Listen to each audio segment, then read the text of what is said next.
Assalamualaikum warahmatullahi wabarakatuh. Salam bicara buku dan salam Malaysia Madani. Nama saya Nur Adriana Batrisha binti Muhammad Akhir. Saya bersekolah di SK Olat Lempit.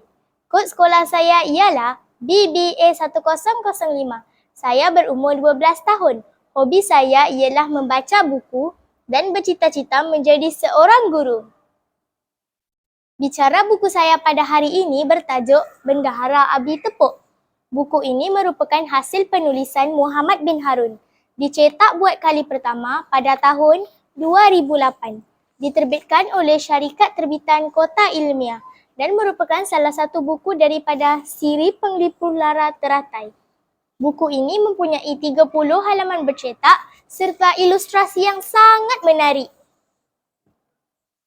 Secara ringkasnya, buku ini mengisahkan tentang seorang raja yang berjiwa rakyat dan baik hati. Namun demikian, baginda telah dikhianati oleh orang kanan baginda sehingga baginda hidup dalam kesusahan untuk beberapa bulan. Syukurlah ada insan yang baik hati yang membantu baginda dan seterusnya baginda mendapatkan hak sebagai raja daripada bendahara Abi Tepuk, si pengkhianat.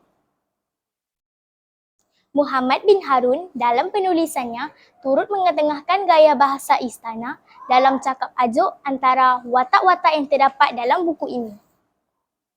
Beliau memulakan cerita dengan memperkenalkan watak-watak utama iaitu Raja Mangkubumi dan Bendahara Abi Tepuk. Penulis mengembangkan cerita dengan mewujudkan lebih ramai watak-watak lain seperti watak Laksamana Putung Kadi, Aki Jaki dan penghulu kampung. Di pertengahan cerita, penulis menimbulkan konflik apabila watak utama iaitu Raja Mangkubumi telah dihalau dan ditinggalkan di sebuah pulau yang terpencil akibat hasad dengki oleh Bendahara Abi Tepuk dan Laksamana Putung Kadi. Terdapat beberapa muka surat yang mempunyai ilustrasi seolah-olah gambaran situasi sebenar dalam cerita.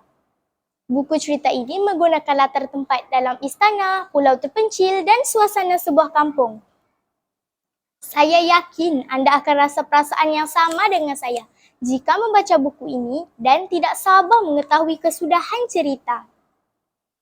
Penulis telah berjaya memberi kelegaan kepada pembaca kerana masalah yang timbul dapat diselesaikan setelah melalui pelbagai rintangan. Penulis juga telah mengakhiri kisah ini dengan gembira kerana Raja Mangkubumi telah berjaya mendapat semula tahta baginda dan berkahwin dengan anak Aki Jaki yang jelita. Sudah tentu, dalam sebuah buku cerita, pasti ada nilai dan pengajaran yang perlu kita jadikan panduan serta pedoman. Setelah membaca buku ini sehingga tamat, saya mendapati Raja Mangkubumi seorang yang berjiwa rakyat dan mengasihi rakyat jelata sehingga tiada seorang pun rakyat yang hidup dalam kesusahan. Selain itu, sikap Raja Mangkubumi yang tidak berputus asa meneruskan hidup merupakan satu sikap yang harus dicontohi. Melalui watak antagonis pula iaitu Bendahara Abi Tepuk dan Laksamana Putung Kadi, kita mesti mengambil pengajaran dengan mengelakkan diri daripada bersikap dengki dan iri hati. Sikap ini hanya mendatangkan kerugian kepada kita sama ada cepat atau lambat. Bukan itu sahaja, sebagai orang yang dipercayai oleh Raja, Bendahara Abi Tepuk sepatutnya bersyukur dan jujur dalam setiap perkara.